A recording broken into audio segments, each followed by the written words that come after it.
Hey there, Gio. And that scandal led to that big protest. I'm sure you remember some of those visuals right there. We're going to see some of them in just a second. But now the feds are stepping in, and the big word here is oversight. I want to give you guys some of the details here. Basically, it's changing their financial aid status, the university, to something designated as heightened cash monitoring. They're one of 540 colleges and universities now that are in that designation. Basically, that means that they need to provide full documentation of each student on financial aid before the government will give out any of the funds. This really matters because some 46% of Howard University students qualify for federal Pell Grants. So the big question is, how did we get here? Let's give a recap.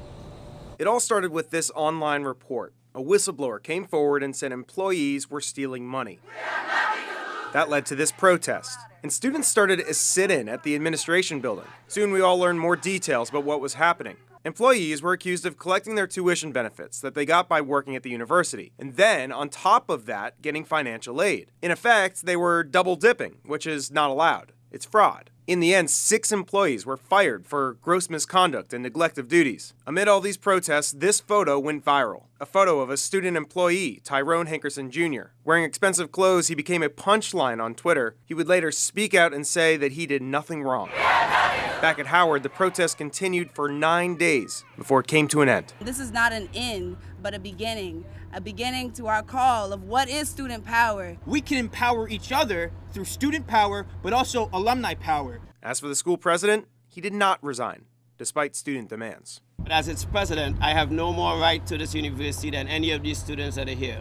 So this is about us operating as a team and about us operating as a family.